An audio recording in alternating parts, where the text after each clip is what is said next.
Radio Pax. Bienvenido a Radio Pax.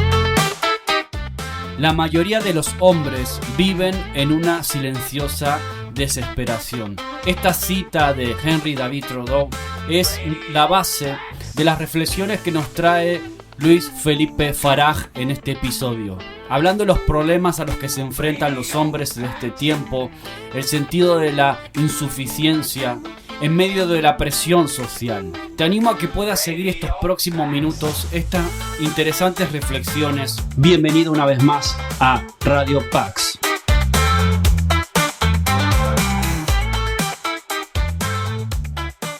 Cuando uno viene y le pregunta a un hombre, ¿cómo te sentís? Si yo les preguntara a los hombres, a ustedes ahorita, y les digo, caballeros, aquí en los comentarios, o usted, querido hombre que está viendo esto diferido, ¿cómo te sentís? ¿Cómo se sienten? Seguramente en los comentarios algunos dijeran bien, cansado, pero bien, es generalmente bien, un poco cargado. Pero si yo agarro a ese mismo hombre y lo agarro en privado y le pregunto, ¿cómo te sentís? Muchos me dijeran asfixiado, ahogado, insuficiente.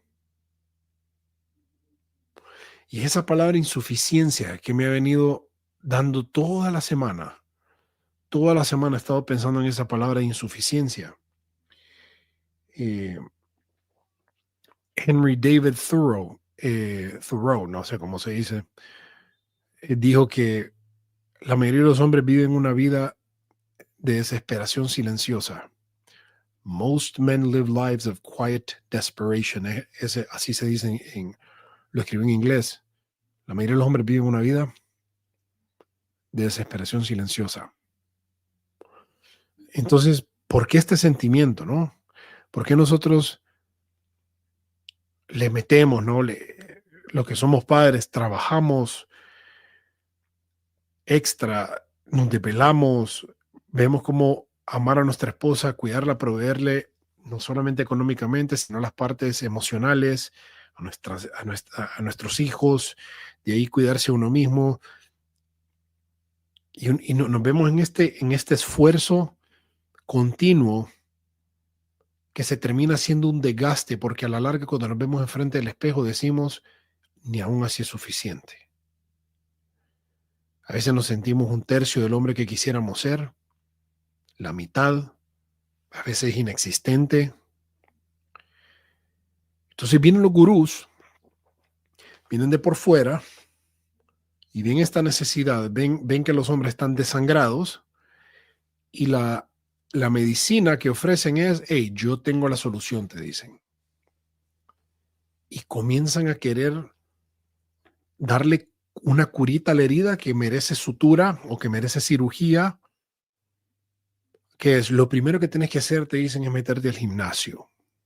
Entonces la persona se mete al gimnasio, desarrolla un six-pack, desarrolla voluptuosidad en la espalda, en el pecho, en los brazos, en todo. Y dice la persona otra vez y se ve el espejo, pero aún así no es suficiente. Sigo sintiendo este vacío. Y así se le lleva a la persona. Tenés que emprender, te dicen. Porque en el momento en que vos emprendas tu propio negocio, es cuando vas a tener la mente ocupada y no vas a tener tiempo de pensar si sos o no suficiente. Y comienzan con esta cosa como, olvídate de la introspectiva, olvídate de analizarte, olvídate de ver para adentro, sino encárgate de producir. Esta obviamente es la noción o la solución que tenía Adam Smith, que era que el hombre, como es egoísta por naturaleza, lo único que se tiene que permitir al hombre era dejarle que produzca, dejarle el comercio, dejarle el capitalismo. O sea, una cura económica a un problema de fondo que es espiritual. Entonces, este hombre que ya es musculoso, ya comienza a trabajar en su propio negocio, y no solamente fracasa en el negocio propio, porque este es un engaño, no todo el mundo nació para ser dueño de empresas, eso es obvio, porque tenemos que tener una cierta personalidad, una idea también espléndida, y también tenemos que tener el carácter de poder llegar a luchar allá afuera en en el ámbito de la competencia. Se lo dice alguien que tuvo muchos negocios antes, ¿no? Y me fue bien, pero después no me fue bien y después los vendí y bueno, así funciona, es un ciclo. Entonces, fracasa el negocio que esta persona desarrolla y se siente aún más insuficiente porque, bueno, le falló a los gurús, se falló a sí mismo, entonces comienza otra lesión, otro palo. Pero ahí te dicen, y no solamente es eso, sino las mujeres. Entre más mujeres tenés, y comienza una descarga de ideas que este hombre en tal necesidad se ve queriendo escapar y queriendo decir, una de estas me tiene que salir. Una de estas. Y es precisamente esta insuficiencia, esta falta de el no sentirse lleno ni completo ni todo, porque cuando vemos afuera estos estándares que acabo de mencionar, más otros estándares, cuando vemos a nuestros padres, a nuestros abuelos que lo hicieron de una manera diferente, decimos, yo no puedo llegar a vivir ese estándar, yo no puedo. ¿Por qué no puedo? ¿Por qué será que por más que me niegue a mí mismo y ponga a los demás de primero, sigo sintiéndome jodido?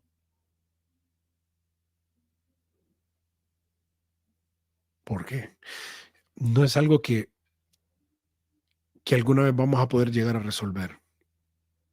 Y quiero decirles, no nos vamos a llegar a sentir completamente saciados de quién queremos ser. No importa en qué dimensión querramos tratar lo de la suficiencia. Cuando un hombre está entrenando en el gimnasio y tiene un cuerpazo, la mujer tiene un cuerpazo, nunca va a ser suficiente. Siempre va a querer más definido el músculo, el pecho, la nalga, esto y lo otro. El millonario siempre va a querer 1.000.000 más. El billonario siempre va a querer 1.5 billones más. El que tiene el carro nuevo siempre lo va a querer cambiar. El hombre que escribió un libro siempre va a querer el segundo, porque ese es el segundo que me va. Y comenzamos a perseguir el viento, como dijo Salomón. Es una lucha de correr tras el viento. Es comenzar el juego perdiendo. Es comenzar el juego con negativo infinito puntos.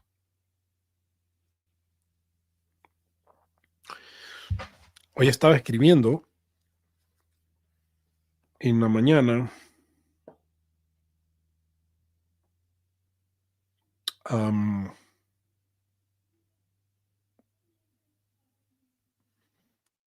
Aquí se los leo. Fue hoy en la mañana. Vivo constantemente pensando en el quizás, algo tan humano que sería fantasioso pensar que puedo eliminar este tipo de pensamiento. Siempre pensando en la posibilidad. Es algo con lo que aprendemos a lidiar, no pasa nada. Dentro de ese sentimiento se encuentra una cárcel de Bartolinas que transpiran insuficiencia. Y sí, considero que tienen razón, soy insuficiente. Pero menos mal que Dios no lo es. Miserable de mí, dijo San Pablo. La consulta sería si permito que me llegue hasta el ser, el hecho de que soy incompleto y que me inmovilice, o que me permita avanzar hasta donde debo llegar. El debo aquí lo pongo intencional, puesto que no es más que cumplir con mi tarea para la cual yo nací, antes de empacar las maletas e irme para mi morada eterna, la muerte, inescapable y también necesaria. Todos vamos a morir, y esa es una realidad que por más que nos asuste, debemos enfrentarla. Eso indica que la valentía está al corazón de ambas partes. La valentía es necesaria para pedalear y pedalear mientras los cuerpos se caen a diestra y siniestra. Y claro, que es inevitable pensar cuándo nos tocará morir, pero lo más importante para continuar es no vivir dentro de ese engaño que, dado a que todos vamos a morir, entonces vivamos la vida, lo que en inglés se conoce como YOLO. Y otros, los cobardes, dirían, mejor no intentar nada, porque de todos modos vamos a morir. Y se anestesian solos en ese aislamiento, donde solamente están ellos y su voz de la conciencia que les dice que no son sino la copia humana de Coraje, el perro cobarde. La segunda diría que es peor, porque este hombre aislado, este hombre atomizado, se secuestra su capacidad de hacer el bien, mientras que el primero, que se entrega absolutamente todo lo que está por enfrente de él, vive también en un sueño infantil, del cual únicamente lo puede llegar a despertar una tremenda bofetada de la vida. No podemos pasar los días muriendo lento cuando bien dentro de nosotros tenemos todo el gran llamado a la aventura, el mismo llamado a la aventura que tuvo el padre Abraham. Tenemos aquel león desnutrido por tanta pornografía esperando ser propiamente restaurado para embellecer el mundo. Sí, edenizarlo o traer el mundo a ser como el espacio sagrado que tuvo en Génesis 1:28, el creador del universo. Y es precisamente ese el llamado que todos los hombres tenemos a la selva, a lo desconocido, y dentro de ella traerla a nuestros pies. Entonces, por un lado tenemos esta parte que nos inmoviliza, que nos congela. Y el punto es que tenemos que ser valientes. Tenemos que ser valientes. Tenemos que ser valientes en el día siguiente, levantarnos, hacer lo que tenemos que hacer, cargar la cruz, morir a nosotros mismos, pelear por los ojos a lo que vemos, lo que pensamos, cómo le vamos a responder a nuestros amigos, a nuestros padres, a nuestra familia, en cada cosa, qué es lo que vamos a hacer. Y es precisamente en este episodio de valentía que se da todos los días, cuando nos prometemos ser valientes sin importar qué tan dañados estemos, que comenzamos a desarrollar aquel callo, aquel cuero sólido de dragón, donde esa vocecita que soy insuficiente, que es cierto, por definición lo somos, ¿no? Hasta que estemos en la morada eterna es que vamos a ser transformados, va a pesar menos, va a golpear menos, nos va a noquear menos, porque hay personas que están contando con nosotros. Usted tal vez está viendo esto, tiene 17, 15, 16 años, no sé, o más avanzado y no se ha casado, pero hay una mujer en el futuro que va a desear, que ustedes van a desear ser ese hombre cuando tengan esa mujer de frente. Haber desarrollado y verse cultivado esa forma de decir, wow, este hombre se cae, lo golpean y se levanta. Pero a la sociedad no les importa. A la sociedad no le importa cómo nos sentimos los hombres. No les interesa si nos sentimos ahogados. No les interesa. Solamente dicen es que el hombre nació para trabajar y que trabaje al carajo por cómo se siente. Bueno, en efecto, nacimos para ser protectores, nacimos para ser proveedores y todo lo demás que está en nuestra naturaleza. Lo que yo llamo, y es muy central en mi libro, la vida del sacrificio. Estamos llamados a esa vida.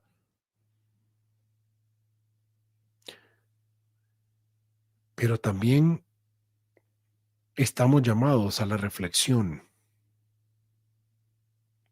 Y la reflexión es que mediante la valentía, cuando nos sentimos impostores, falsos, porque no tenemos suficiente dinero, porque no tenemos el último carro, o no tenemos ni siquiera un buen carro, cuando no tenemos ropa buena, cuando ni siquiera tenemos para salir a comer en un restaurante caro, cuando no tenemos para viajar a Europa o a Dubái, cuando no tenemos toda esta vida ficticia que vemos que muchos hombres le están dando a sus esposas, a sus mujeres, ahí es donde nosotros decimos,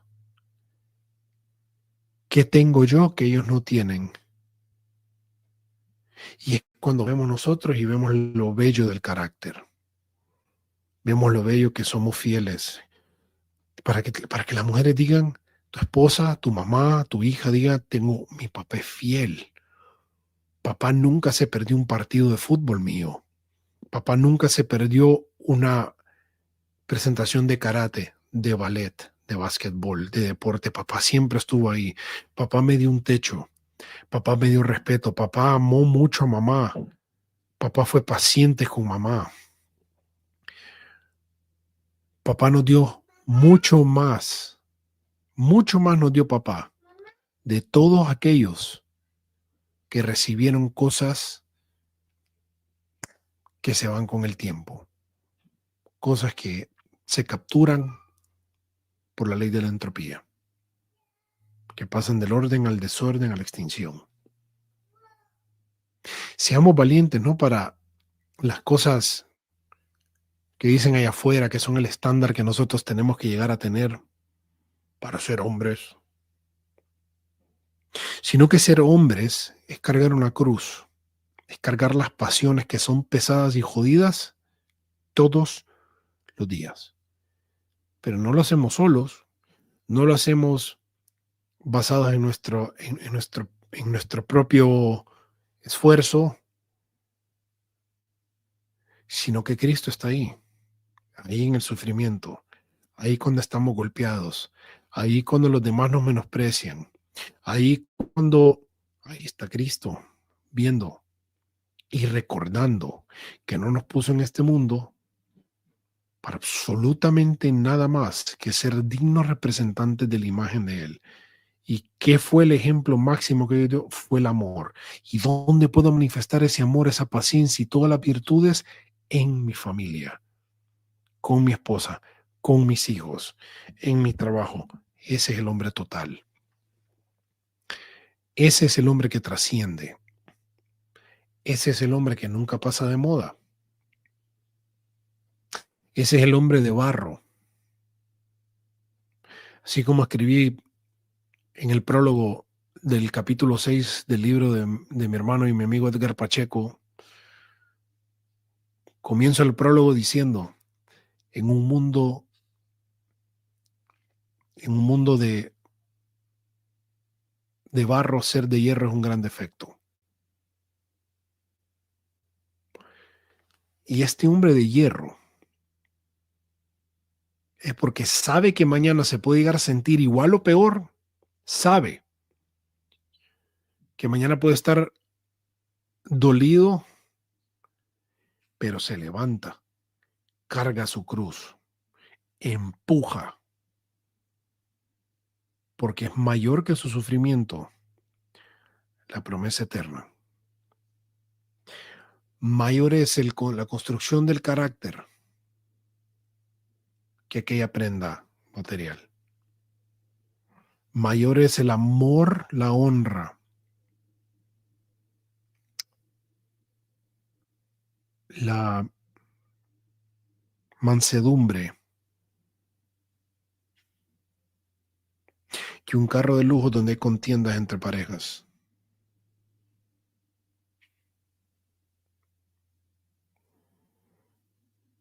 ¿Y cómo se incrementa esta insuficiencia? Comparándonos.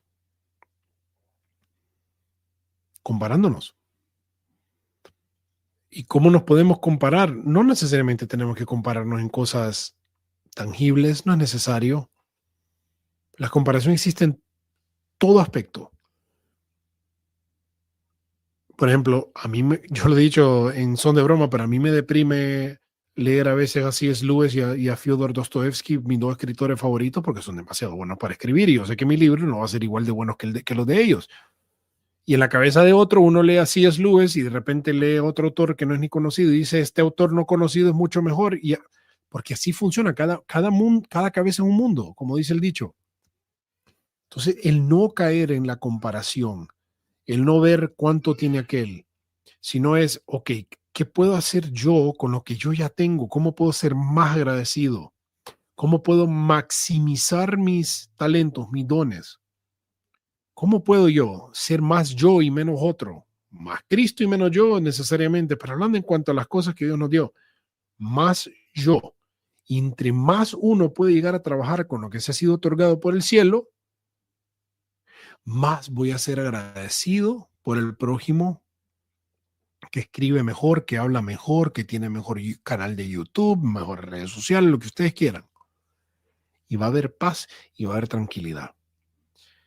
Entonces se incrementa la insuficiencia en la comparación. Se resta la insuficiencia en la gratitud y en la valentía. Se le quita capacidad y se le quita poder, porque nunca se trató de nosotros. Siempre se trató de qué podemos ofrecer cuando ya nos estemos yendo.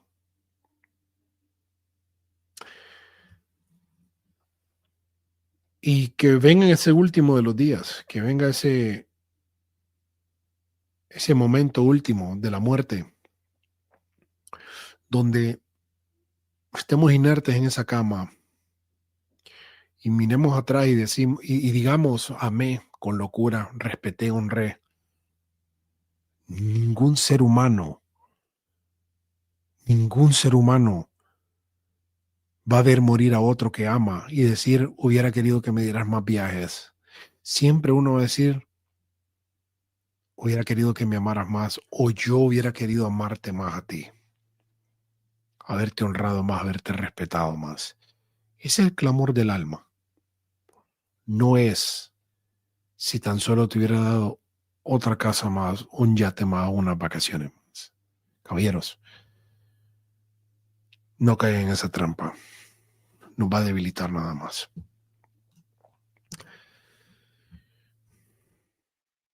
Vamos a leer un par de comentarios antes de cerrar el live. Les dije que no iba a durar mucho, ¿no? Dice Miguel Ángel, hola Luis, yo estoy en ese proceso de dejar de beber, llevo más de 10 años tomando casi todos los días, solo he logrado dejarlo máximo una semana. Miguel, qué gusto mi hermano, qué valiente, gracias por el comentario. Mira, ¿qué quieres más que la bebida? Ahí está la clave, ¿qué quieres más que la bebida? Hay algo que tenés que descubrir que de repente no has descubrido que quieres más que la bebida. Porque ahorita lo que te nubla, lo que está ahí entre ceja y ceja tuya es cuándo es la próxima botella, cuándo es el próximo shot. Y así va a ser hasta que no descubras, que te la adelanto, spoiler, es Cristo propiamente entendido. No creo que penses, hoy Cristo es algo etéreo y no es así. Sino un encuentro personal con Cristo, y yo lo digo así porque los estudios están exageradamente repasados que el alcoholismo efectivamente se abandona cuando se encuentra la fe cristiana, no cuando uno entra a Alcohólicos Anónimos, no cuando uno entra a programas de adicción, eso no funciona, ya sabemos que es mediante el encuentro personal con la fe. Por eso es que me salto todo aquello. Entonces, ¿qué no has encontrado todavía, Miguel, que puede suplantar tu deseo por la botella? Qué gusto, Manuel. ¿Cómo estás, hermano? El porno me tiene cautivo. ¿Cuál sería tu consejo? Bendiciones. Gracias, Manuel. La misma pregunta, yo creo. Eso lo van a ver en el libro, por cierto. Pero es que, ok, tenemos una lucha, ¿no? Con algo. Elijan la lucha o el contrincante, alcohol, porno, etcétera.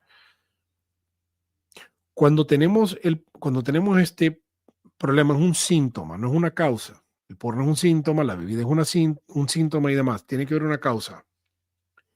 Entonces, hay dos escuelas, la logoterapia y la psicoterapia. La psicoterapia indica que tenemos que ir atrás a sanar las heridas del niño, lo cual no es del todo malo, pero... Y aquí nos entretenemos viviendo en el pasado, tratando de conectar los hilos que nos destruyeron, que supuestamente es aquello que va a curar, ¿no? No lo cura, pero desinflama, ¿no? Esto es importante. Es como que tengamos una semejante herida. Ir al pasado ayudará a reducir el tamaño de la infección, pero la infección sigue allí. Por eso a mis estudiantes que han pasado por este proceso de uno de los cursos que yo doy, saben que hacemos ambas, ¿no? Que vamos atrás, vemos qué está pasando. Y usualmente en los hombres tiene algo que ver con papá. Tiene algo que ver con un daño que papá nos hizo. No mamá, papá. Pero solo es parte del esquema. Y ahí es, ok, atendí acá, quizás había algo que resolver, desinflama esto que es el síntoma, y después hacia dónde voy. Y es que aquí la parte crucial, en la logoterapia, el logos, ¿a dónde voy? ¿Hacia dónde apunta el hombre? Entonces, ¿qué hay allá enfrente de mí que yo que no veo todavía, que no puedo probar como prueba el alcohol, que no puedo sentir cómo se siente no en la eyaculación? ¿Qué hay allá que no puedo sentir? Entonces es cuando nosotros desarrollamos una estructura, un plan, escribimos, hacemos un trabajo de escritura que es sencillo, es cómo se ve mi vida de aquí a 5 o 10 años si yo no dejo la pornografía o si yo no dejo el alcohol. ¿Cómo se ve mi vida? ¿Cómo se ven mis interacciones? ¿Será que voy a estar sentado en un restaurante pensando si puedo ir al baño por 5 minutos mientras estoy departiendo con amigos para ir a ver un video con un volumen bajo mientras me estimulo allí? Estas son cosas que a mí me escribe que las personas hacen. Es un grave problema. Entonces, hay que escribir. ¿Cómo me veo yo de aquí a 5 o 6 años? Bueno, ocultándote en el baño, viendo porno mientras tu esposa y tus hijas están afuera, en la sala. ¿Cómo se ve mi vida si no dejo el alcohol? Bueno, ya sabemos que el alcohol entorpece las partes del cerebro encargadas de la toma de decisión, de la corteza prefrontal. Sabemos también que causa un daño hormonal. Sabemos que destruye el cuerpo completamente, destruye absolutamente todo. ¿Ok? No vamos a estar aquí dando una apología al consumo mínimo de alcohol. Para mí es estúpido. ¿Cómo se pone? Entonces yo pongo a mis estudiantes a que escriban 2, 3 páginas que digan, que describan cómo se despiertan en sus días con esta culpa. Cuenten cómo se sienten de sucios después de consumir aquel video que dijeron que nunca más iban a consumir o aquella categoría pornográfica que dijeron que nunca iban a consumir. Porque comienza así, con porno tradicional, de ahí se pasa a una categoría un poco más explícita o más fantasiosa, de ahí terminan viendo cosas que se juraron alguna vez nunca ver y que no solamente ahora la están viendo, sino que se sienten excitados por ver ese contenido sadomasoquista enfermizo. ¿Cómo se ve entonces su vida si de aquí a 10 años usted sigue consumiendo eso? Escriban. Entonces yo los pongo a escribir. De ahí reflexionan sobre lo escrito, lo leen y eso permite una visión. De allí escriben por aparte cómo se ve su vida, cómo serían sus días, cómo sería su experiencia psicosomática diaria, cómo sería su relación con Dios, con su esposa, con todo si usted dejara el alcohol, la pornografía, etcétera, etcétera, etcétera. ¿Cómo? Entonces otra vez comienzan en detalles.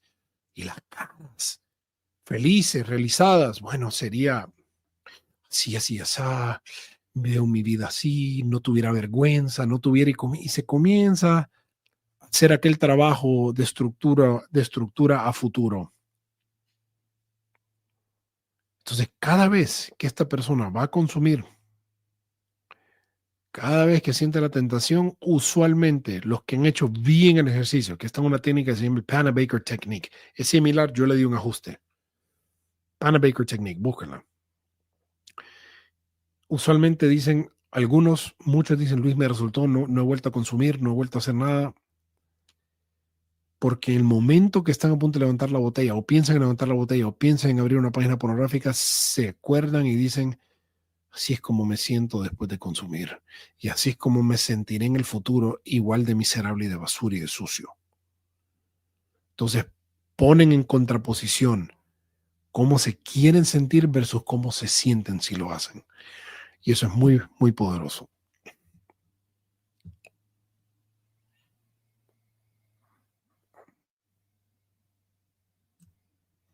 Yo tengo problemas con la procrastinación. ¿Qué soluciones me podrías dar? Elimina todas las redes sociales de tu teléfono. Todas. No es broma. Saludos hasta Argentina, Enzo. Con gusto, así se llama mi sobrino. Gracias por los likes, gracias por compartir. Gracias.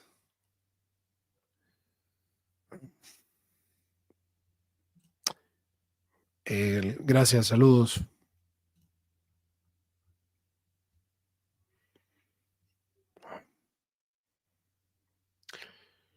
Dice Rodrigo, hola Luis, mi bebé está por nacer. ¿Tienes algún libro que me puedas recomendar para prepararme para paternidad? Si es que eso es posible. Rodrigo, qué lindo, felicidades que tu hijo está a punto de nacer. El mío también está a punto de nacer. Puede ser esta semana o la próxima. Bueno, sí, esta semana o la próxima, en efecto. La verdad que no, yo no, te miento si te digo que yo leí un libro de paternidad. Yo lo único que sabía es que tenía que estar ahí para mi hijo. Eso es todo. Yo supe que tenía que nunca pensar ni siquiera en castigar con vara. Eso de sentarse a darle vara, eso es arcaico, eso no funciona, nunca ha funcionado, no sirve. No vayan a hacer eso. Es difícil, ¿no? A mi hija yo a veces le pego una nalgadita en el pañal para que haga caso, cosas así. Lo único que yo te dijera es que tu hijo te necesita, tu bebé te necesita y te necesita desde día uno. Significa que para crear el vínculo entre tu hijo y vos vas a tener que cambiar pañales, bañarlo, hacer todo eso cuanto más puedas. Lo que va a significar que tu vida social va a tener un break o casi que ser eliminada por el bienestar de ese vínculo con tu hijo. Me tengo que poner de ejemplo, pero yo bañé y fui el único ser humano presente en la vida de mi hija por 365 días. Ni siquiera la mamá, porque la mamá por una depresión que tuvo, yo la mandé a que visitara a su mejor amiga para que estuvieran juntas por 4 días. Yo fui el único de estar ahí por mi hija. Fue lo más difícil que he hecho en mi vida. En mi vida he hecho algo más difícil porque estuve trabajando, estudiando, porque no había terminado mi carrera y cuidando a mi hija a la vez. Era horrible. Desarrollé una migraña horrible, pero valió la pena. Yo voy atrás y yo lo volví a hacer todo otra vez. Y de hecho lo voy a volver a hacer otra vez con mi hijo. Entonces, cuando estés tan cerca de tu bebé, Rodrigo, vas a ver las cosas que tu bebé necesita cuando vaya creciendo, cuando vaya madurando, porque vas a conocer el método correctivo. Hay bebés o hay hijos, hay niños que responden mejor a la corrección de, hey, te vas a parar, te vas a ir a sentar en aquella esquina hasta que te bajen los gases, los humos. Otros responden a la corrección directa, no hagas esto, no hagas lo otro. Otros responden mejor al método socrático, ¿por qué hiciste esto? Es el que más recomiendo yo. Pero eso lo vas a ir desarrollando mientras conozcas a tu bebé. Mientras más cerca estés, así vas a tener la certeza de que tu hijo no va a desarrollar ningún trauma ni por ausencia paternal ni nada de lo que se ha sufrido hasta la fecha con millones, porque pensaron que papá tiene que estar únicamente fuera de la casa, mamá dentro de ella, y cuando papá regresa a comer, defecar y dormir y ya. Así es como se crean los daddy issues.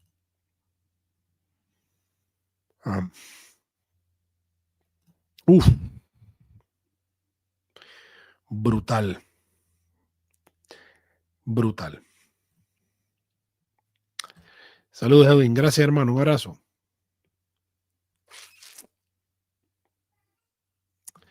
Escríbeme en privado en mi Instagram, Luis F. Fara, en privado. Claro, hermano, bienvenido, Pipo. Gracias, hermano.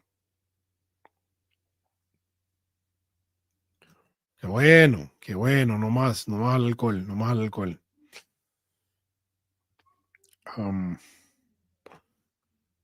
Sí, mi hijo Ramsés Felipe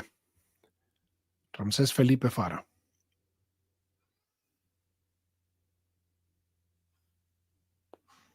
Y miren qué buena pregunta, me pregunta Luz. Si estoy levantando un negocio que necesita de las redes, ¿cómo borrar las redes y desarrollar el enfoque sin tener que borrar las redes? Bueno, si es un negocio de redes sociales, para que vos te veas profesional, Luz, tenés que entender que un negocio que dice que funciona de 8 a 5, idealmente, si funciona de 8 a 5, es porque en esas horas hay servicio y movimiento.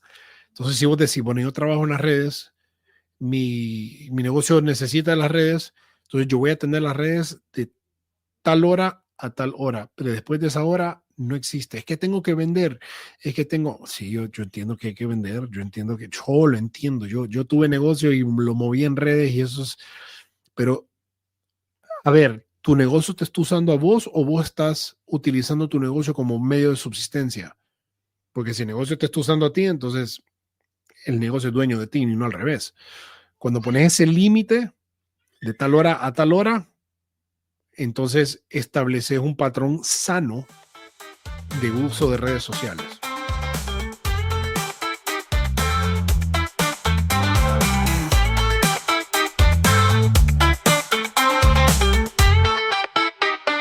Radio